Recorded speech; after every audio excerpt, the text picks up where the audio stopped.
ఉన్నాను. శాసన మండలిలో జరిగిన పరిణామాలు చూశాను. చంద్రబాబు నాయుడు గారు, లోకేష్ బాబు గారు ఆధ్వర్యంలో రాష్ట్ర పార్టీ అధ్యక్షుడిగా అమరావతి ఉద్యమాన్ని కూడా 5 సంవత్సరాలు చూసినటువంటి వ్యక్తిని కాబట్టి ఒక 2-3 నిమిషాలు ఇవ్వాలి. ఎవరికి బోరు కట్టదు, అన్ని వాస్తవాలే చెప్తాను అధ్యక్ష. ఈరోజు ఒక చారిత్రాత్మకమైనటువంటి దినం.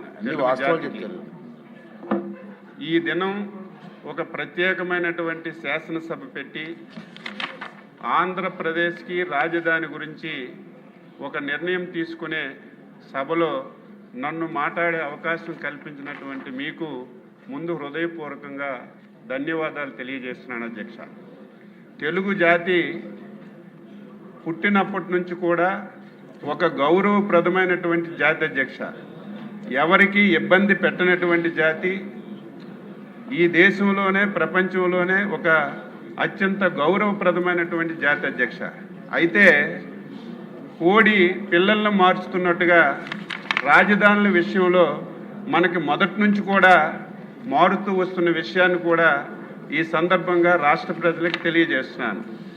మొన్ననే మనం పొట్టి శ్రీరాములు గారి యొక్క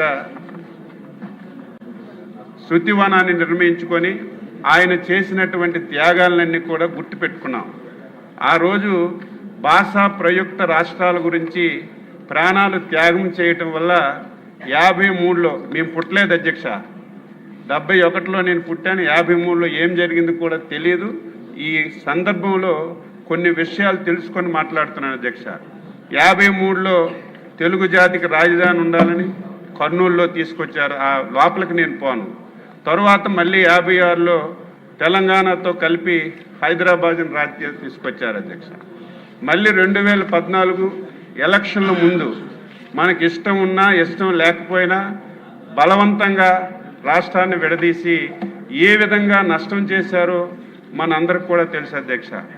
మనకి ఎన్ని ఇబ్బందులు వచ్చినా ఒకటైతే మంచి జరిగింది అధ్యక్ష. చంద్రబాబు నాయుడు లాంటి వ్యక్తి మన రాష్ట్రంలో పుట్టడం తెలుగు జాతి 5 కోట్ల మంది అదృష్టవంతులని చెప్పి నేను గర్వంగా సగర్వంగా చెప్పదలిచాను అధ్యక్ష.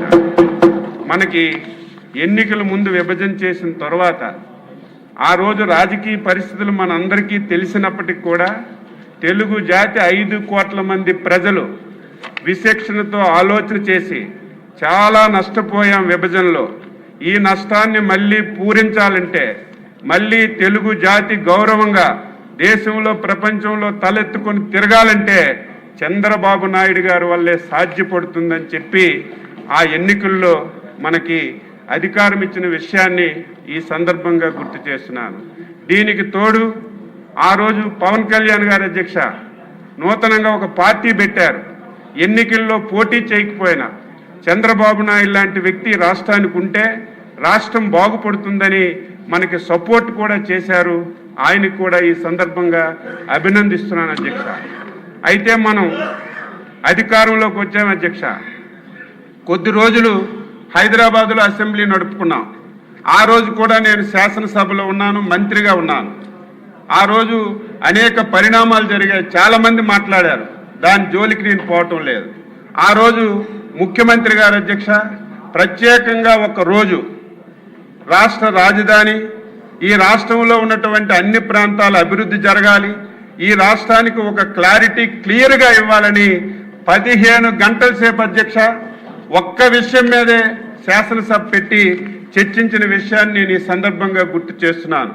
ఆ రోజు క్లియర్గా ఆ రోజు టీవీల్లో మా అందరికీ చూపించారు అధ్యక్ష.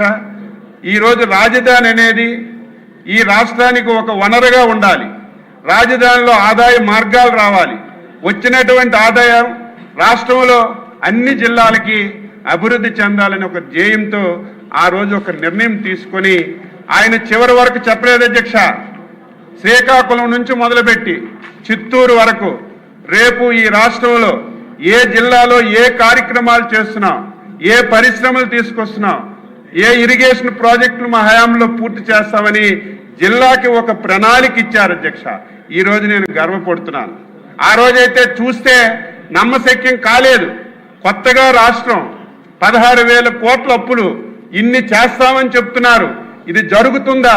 జరగదని నాలాంటి వాడినే ఆలోచించాను అధ్యక్ష.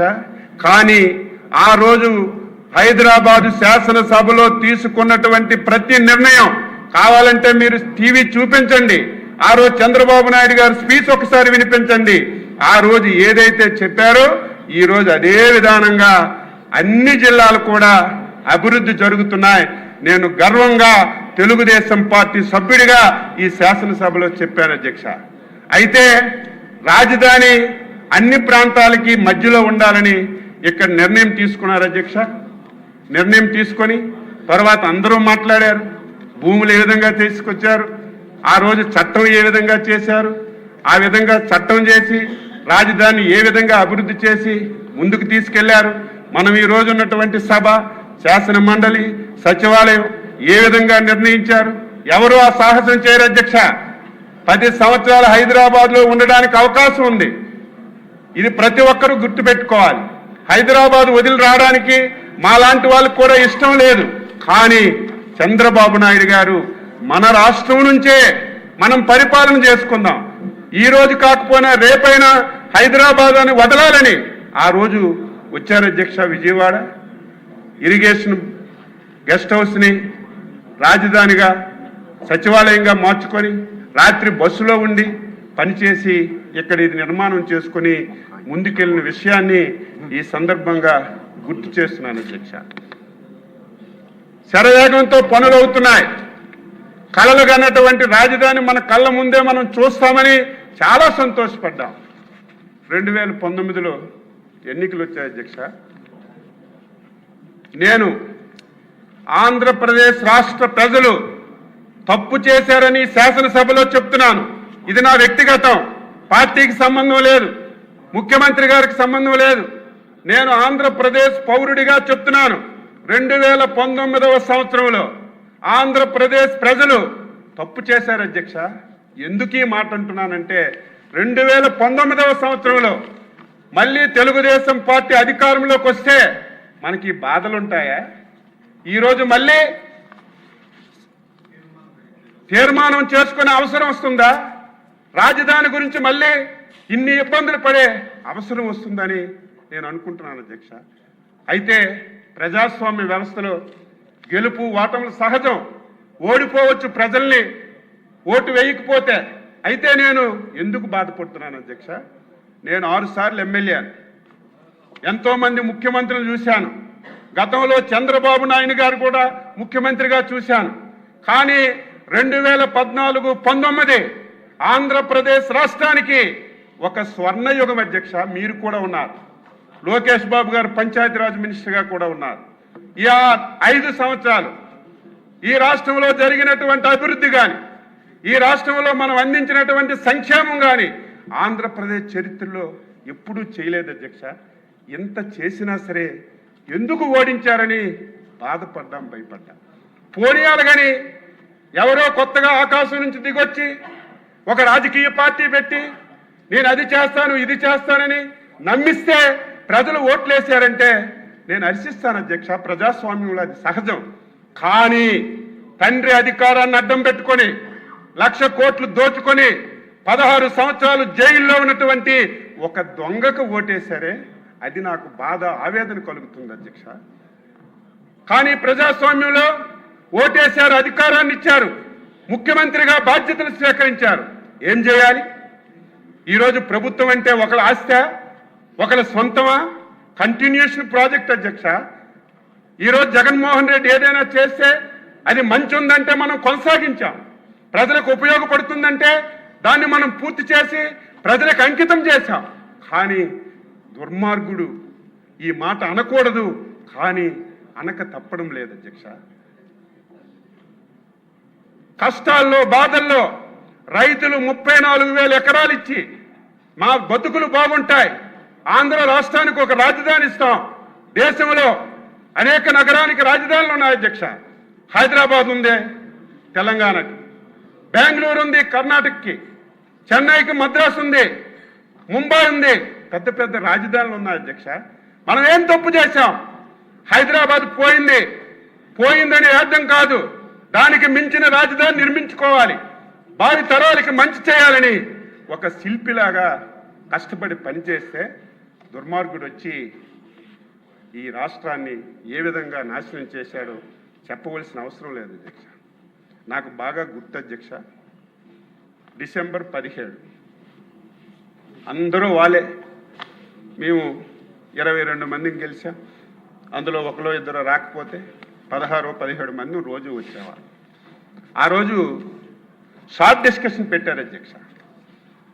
అమరావతి రాజధాని మీద షార్ట్ డిస్కషన్ పెట్టారు. మొత్తం 151 మందితో మాట్లాడించారు. ఒక్కడ కూడా మంచి మాట్లాడలేదు. చంద్రబాబు నాయుడు గారిని, తెలుగుదేశం పార్టీని, మా శాసనసభ్యుల్ని తిట్టడం తప్ప, ఏదో అవినీతి చేశారు, దోచుకున్నారు అని మాట్లాడారు తప్ప ఈ విధంగా దీన్ని ముందుకు తీసుకెళ్దామని ఒక్క మాట కూడా మాట్లాడలేదు.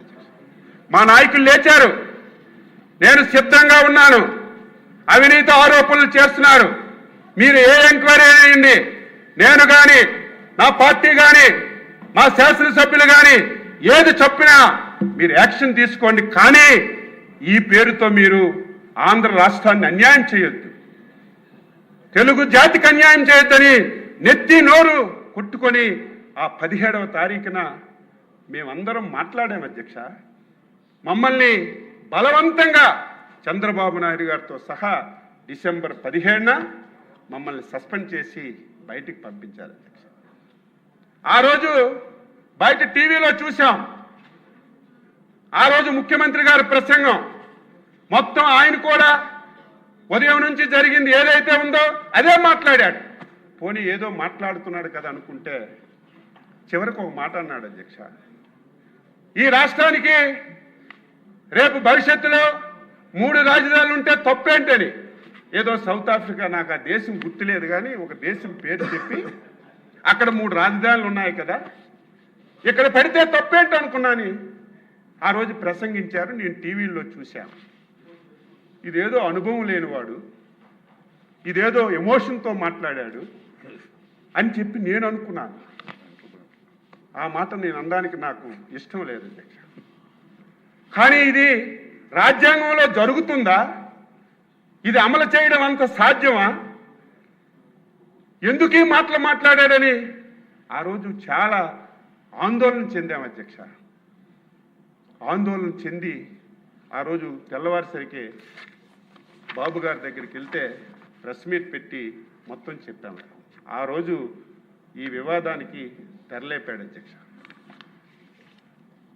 రోజు రోజుకి పరిణామాలు చూస్తుంటే బాధ కలిగింది, ఆవేదన కలిగింది.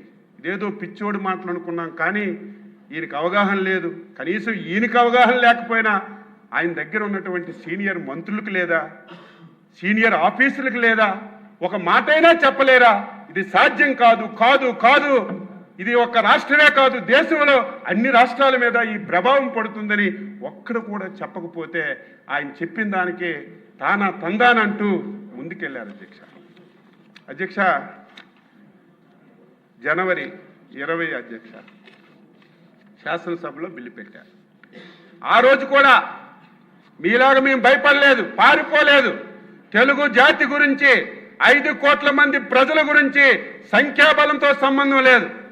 ఆ రోజు చంద్రబాబు నాయుడు గారు, మేమందరం అన్నాం, 20 మందినే ఉన్నామండి, చాలా అవమానాలు పడుతున్నాం, మా దగ్గరికి వచ్చి బండ బూతులు తిడుతున్నారు, మా పర్సనాలిటీల మీద మాట్లాడుతున్నారు, మేము సభకి వెళ్ళమంటే తప్పది. మనకు ప్రజలు ప్రతిపక్ష హోదా ఇచ్చారు, ఎంతమంది ఉన్నామని కాదు, చివరి నిమిషం వరకు పోరాడదామంటే మేము పోరాడాం అధ్యక్ష.